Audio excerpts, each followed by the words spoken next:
Well, some great work by our local firefighters helped avoid a potentially huge wildfire Saturday as local first responders battled the winds and flames of the so-named fish fire.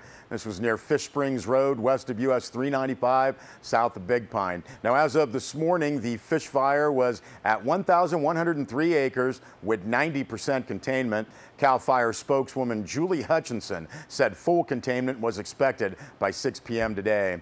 Bennett Kessler was on scene for Sierra Wave Media, and Angie Calloway, Big Pine Volunteer Fire Department, provided some photographs. Now, CAL FIRE reported that firefighters continued construction of a containment line around the perimeter of the fire and put out hot spots throughout Sunday night. Firefighters continued that work today, and again, 100% containment expected by this evening. Now, a significant demobilization of excess resources and personnel took place today, according to Hutchinson. Those demobilized resources and personnel will be reassigned to new fires in the state or will return to their home stations and camps. Now, CAL FIRE would like to thank all of the local, federal, and private partners who assisted with the fish fire. That would be the Inyo County Sheriff's Office, United States Forest Service, Inyo National Forest, the CHP, Big Pine Volunteer Fire Department, Bishop Volunteer Fire Department, Olancha Volunteer Fire Department, Lone Pine Volunteer Fire Department, Independence Volunteer Fire Department, along with the Wheeler Crest Volunteer Fire Department, Bishop Tribal Police, BLM, LADWP, Caltrans, as well as several Mono County fire departments. Now, Hutchinson noted that this fire was another great example of the cooperative efforts by all of the federal, state, and local agencies in both Inyo and Mono counties. The initial responders, said Hutchinson, did a great job halting the fire's spread with limited resources and with reinforcements still responding from 4 hours away. There were at one point 200 personnel or so on scene. Now, Hutchinson said Southern California Edison replaced power lines Saturday night, and those were expected to be turned on Sunday. Saturday, the fast-moving fire caused authorities to declare voluntary evacuation of Big Pine.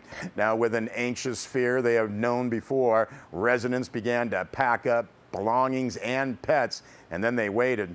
Remember, in March of last year, fire tore through the town, burning mobile homes and terrorizing the people. For Big Pine citizens, those memories were still real as fire started to move quickly toward their town again. Firefighters and equipment responded rapidly, doing their best to keep the fire away from Big Pine. Air tankers dropped retardant in the first hour of the fire.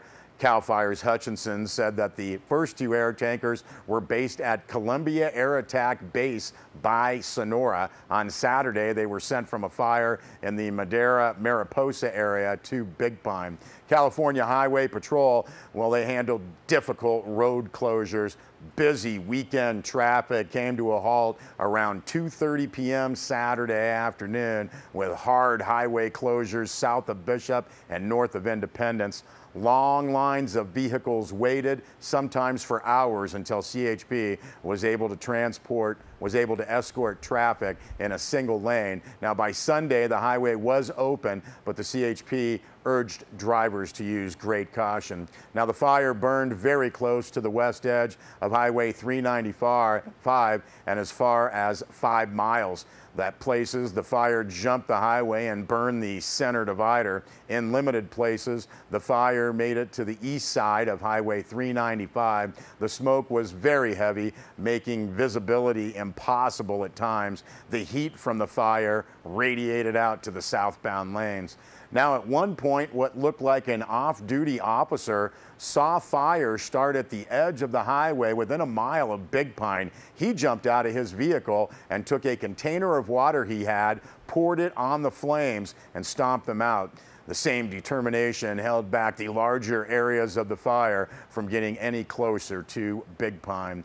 The winds blowing very hard during the height of the fire, driving the flames and smoke north. The evacuation shelter that was set up at the Eastern Sierra Tri-County Fairgrounds in Bishop, that went unused. Now, the good news, no one had been hurt and no structures were damaged.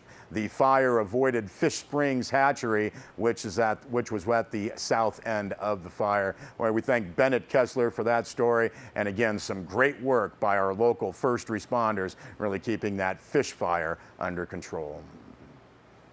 Well, Bennett Kessler filed the following story.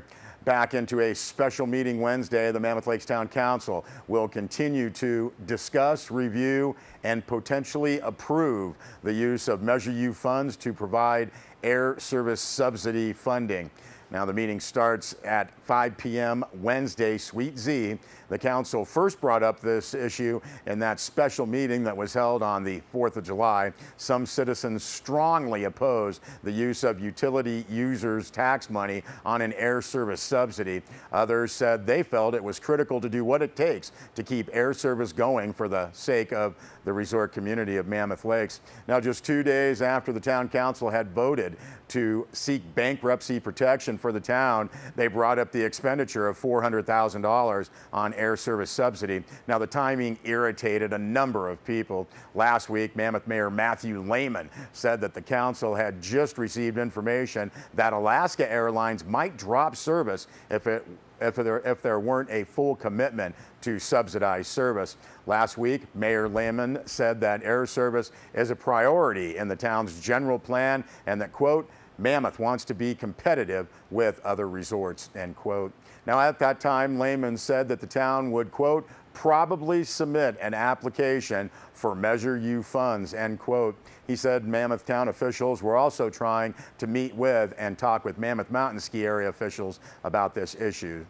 Now, back at it at that special meeting on Wednesday, the town council will continue to discuss and consider use of Measure U dollars on air service. The town staff said, quote, the obligation to subsidize air service is a cooperative effort of Mammoth Mountain Ski Area supported by the town of Mammoth Lakes, Mammoth Lakes Tourism, the Eastern Air Service Alliance, and potentially the County of Mono, end quote. Now, the staff continues to recommend a resolution that would appropriate some $84,000 from last fiscal year and encumber future Measure U revenues to, quote, subsidize air service this fall from Los Angeles to Mammoth Lakes by Alaska Airlines. The town council agenda bill lists Mammoth's share at $400,000. The entire agenda bill for Wednesday's meeting is posted on our website on a story about this issue, and again, that is sierrawave.net. Well, the Mono County Board of Supervisors have a regular and a special meeting scheduled for Tuesday, the special meeting concerning the closure of June Mountain Ski Area. Now, the regular meeting in the county courthouse in Bridgeport has many agenda items, including a letter from Los Angeles Department of Water and Power General Manager Ron Nichols to the board regarding Mammoth Creek water issues. The special meeting is Tuesday, 7 p.m. at the June Lake Community Center. The June Lake Citizens Advisory Committee will be holding that meeting to discuss the issues associated with the closure of June Mountain Ski Area. Mono supervisors will attend the meeting and may participate in the discussion. For more news on Inyo and Mono counties, please check our website again, sierrawave.net. We'll be back with more news.